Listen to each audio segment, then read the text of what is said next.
मी इयत्ता 5वी नवोदयची तयारी करत आहे। मी जनाई कोचिंग क्लासेस येथे बोबडे सर, आरडे सर आणि अजय भैयाकडून शिकत आहे। मी आज तुम्हाला चलन शिकवणार आहे। पहा, चलन म्हणजे व्हेरिएशन।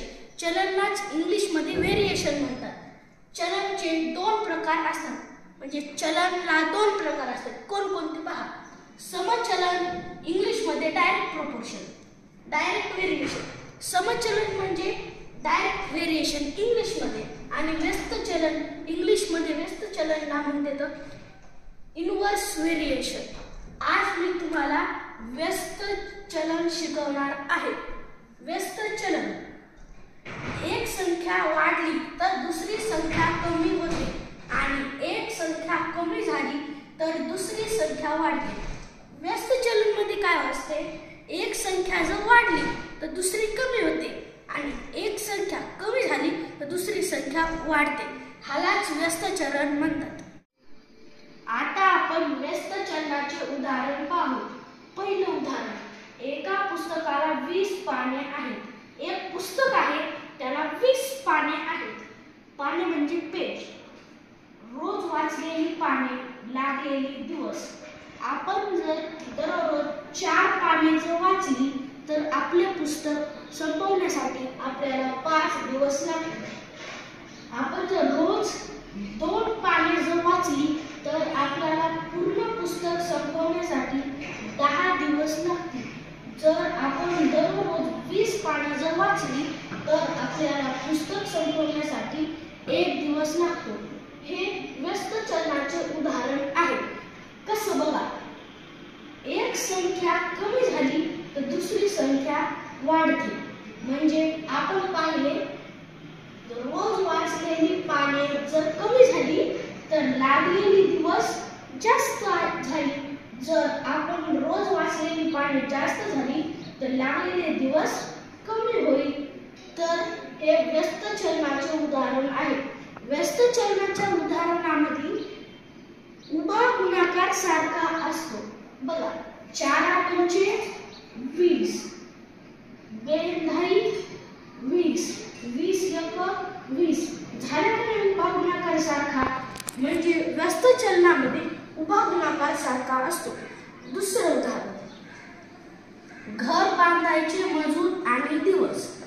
जर मजूर आणि दिवसांची संख्या, आता आपण जर 8 मजूर घेताल तर आपले घर 3 दिवसातच बांधेल।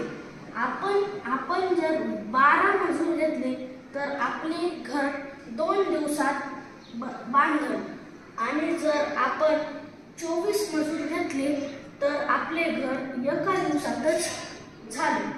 तर आता उभा गुणाकार सारखा असतो कधी, व्यस्त चलनामध्ये। बघा, 8 त्रिक 24, 12 24 आणि 24 एक 24 झाला का नाही। व्यस्त चलनामध्ये उभा गुणाकार सारखा, सगळ्यांचा गुणाकाराला 24 24 24, म्हणजे व्यस्त चलनामध्ये उभा गुणाकार सारखा असतो। आता आपण व्यस्त चलनावर प्रश्न पाहू।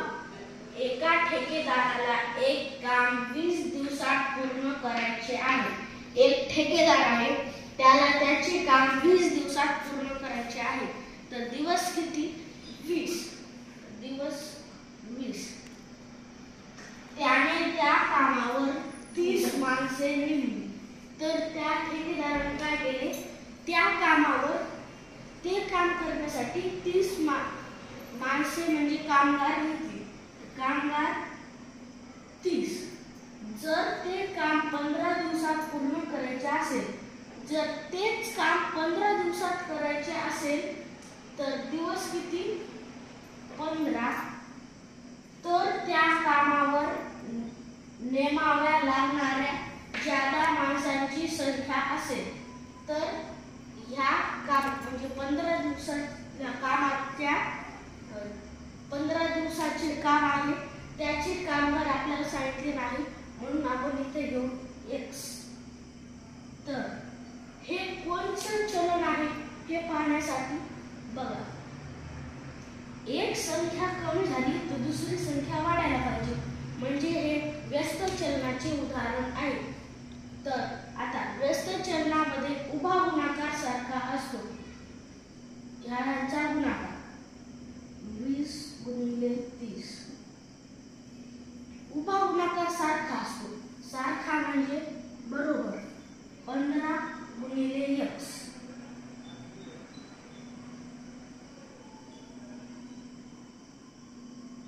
तर हे इक्वल साइन म्हणजे बरोबर साइनच्या पलीकडे आहे.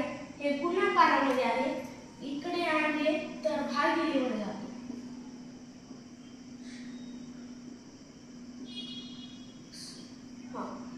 15 एक 15, 15 दोन्ही 30, म्हणजे 20 गुणिले 2 बरोबर x. 20 दोन्ही 40 बरोबर x, म्हणजे x ची किंमत आली 40. आता इथे आहे 40. तर ह्या कामापेक्षा म्हणजे जेव्हा आपण 20 दिवस घेतले त्याला कामगार 30 लागले, आणि जेव्हा आपण 15 दिवसात काम केले तेव्हा 40 कामगार लागले. पण ह्या कामावरून किती जास्त कामगार लागले, म्हणजे 40 वजा 30, 0 0 0, 4 दिले 1, आपलं उत्तर 10.